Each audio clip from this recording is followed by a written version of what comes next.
देख रहे हैं मेरी भूमिका न्यूज चैनल। मेरी भूमिका न्यूज चैनल में आपका हार्दिक उत्तर प्रदेश के मुख्यमंत्री योगी आदित्यनाथ के बरेली दौरे को लेकर के किसान नेता डॉक्टर रवि नागर को आज सुबह हाउस अरेस्ट कर लिया गया। उनके आवास पर सुभाष नगर से संबंधित पुलिस फोर्स एवं तमाम पुलिस अधिकारी मौके पर पहुंचे और सुबह ही उनको नज़रबंद कर लिया।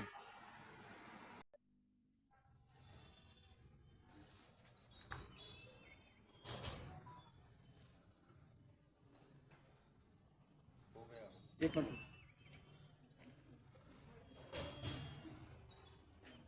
ठीक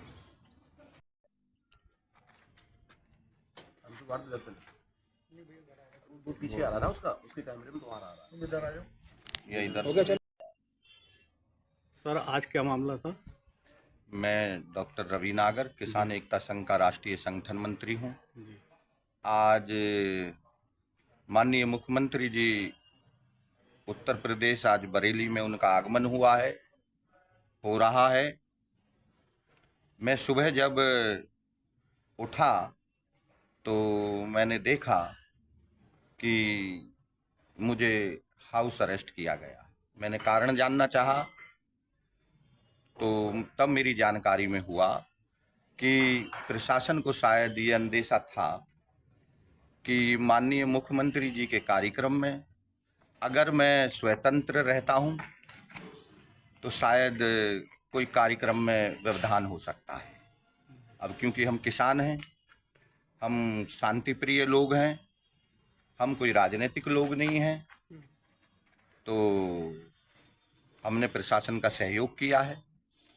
लेकिन एक सवाल अवश्य है हमारे मन में कि जो लोग किसानों की आवाज़ उठाते हैं, जो लोग आम जनता की आवाज़ उठाते हैं, जो लोग ये चाहते हैं कि देश का किसान समृद्ध हो जाए, ये सवाल है हमारे मन में कि उनको अगर इस तरीके से घर में बंदी बनाया जाएगा तो ये स्वतंत्र संवैधानिक प्रक्रिया इसे मैं नहीं मानता। लेकिन फिर भी क्योंकि हम शासन और प्रशासन के सहयोगी हैं, हम कोई राजनीतिक लोग नहीं हैं, हम इस देश के किसान हैं, अन्नदाता हैं। हम चाहते हैं कि देश समृद्ध हो, आम जनता में सुरक्षा की भावना बनी रहे, तो हमने इसका स्वागत किया है, हम सहयोग कर रहे हैं। लेकिन इस तरीके से घर में जिनको नज़रबंदी किया जाता है, मैं समझता हूँ उनका कोई ना कोई अपराध होगा।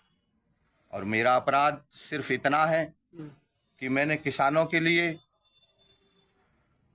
आंवला के अंदर 10 गांवों का अधिग्रहण हो रहा है, गरीब लोग हैं, किसान हैं, मजदूर वर्ग के लोग हैं, मैंने उनकी आवाज़ को उठाया। मैंने कहा कि इतने कम सर्किल रेट पर वहाँ के किसान ज़मीन नहीं देंगे। ये मेरा दोष है, ये मेरा अपराध है। मैंने बरेली और बदायूं सिंचाई परियोजना, जिस पर 329 करोड़ रुपए का बजट 2012 में पास हुआ और आज 2012 से लेकर 14 साल गुजर गए, लेकिन वह परियोजना आज तक पूरी नहीं हुई है, जिससे बरेली और बदायूं के लाखों किसान परिवारों को लाभ पहुंचता सिंचाई का, किसानों की लागत कम हो जाती, किसानों को फसल पे मुनाफा अधिक मिलता। मैंने उसकी आवाज़ को उठाया, ये शायद मेरा अपराध है। 300 बेड सरकारी अस्पताल की आवाज़ को आपने देखा। मैंने इतना लंबा आंदोलन किया कि आम जनता को वहाँ चिकित्सा सेवाएं अच्छी मिलें, आम जनता के लिए जो सरकार योजनाएं दे रही है उसका भरपूर लाभ मिले। मैंने उसके लिए आंदोलन किया। शायद मैं समझता हूँ, चौपला पुल को आपने देखा, कितनी खराब स्थिति थी चौपला पुल की। मैंने आम जनता के लिए आंदोलन किया, 6 महीने पद यात्रा की तपती धूप में। शायद ये मेरा अपराध है कि मैं आम जनता की आवाज़ को, किसानों की आवाज़ को, राष्ट्रहित की आवाज़ को, और जो सरकार चाहती है, सही मायने में सरकार चाहती है कि किसानों का शोषण ना हो, सरकार चाहती है कि किसान समृद्ध हों, सरकार चाहती है कि आम जनता में सरकार के प्रति विश्वास जगे, सद्भावना बनी रहे।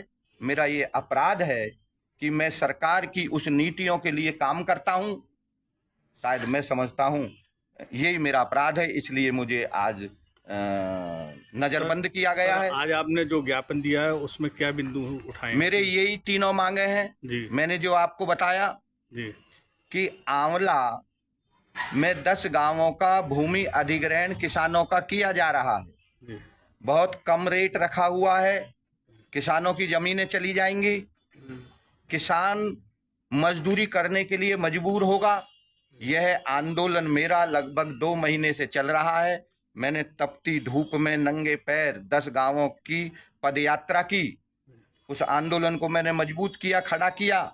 लेकिन सरकार के कुछ लोग, जिनको ऐसा ये लग रहा था कि हमारी विधानसभा के अंदर किसानों की आवाज मजबूत हो रही है, किसी व्यक्ति का शायद उसका श्रेय उसके नाम ना चला जाए। लेकिन साथियों, मेरा कोई भी श्रेय लेने का मकसद नहीं होता। मैं कितनी बार कह चुका हूं और आज फिर आपके सामने मैं ये घोषणा करता हूं, ना मैं किसी दल का समर्थक हूं, ना विरोधी हूं, और ना मैं कभी किसी राजनीतिक दल से या स्वतंत्र होकर चुनाव लड़ूंगा। मेरा उद्देश्य सिर्फ ये है कि जो किसान शोषित है, वर्षों से हमारी पुरानी पीढ़ियां चली गईं और उसका आज भी शोषण हो रहा है, मैं उसके साथ हूं, उसकी आवाज उठाता हूं। लेकिन उस राजनीतिक लोगों ने उस आंदोलन को खराब करने की कोशिश की, तोड़ने की कोशिश की, और वो सरकार के जो विधायक है, मैं ज्यादा किसी का नाम लेना नहीं चाहता हूं, सब लोग जानते हैं, उसको श्रेय लेने के चक्कर में कुछ किसानों को जो भाजपा से समर्थित है, जिनको ये अच्छा नहीं लग रहा कि किसानों को ज्यादा लाभ हो जाए, उनका अधिग्रहण अधिक मूल्य पर हो जाए, कुछ ऐसे लोग भी हैं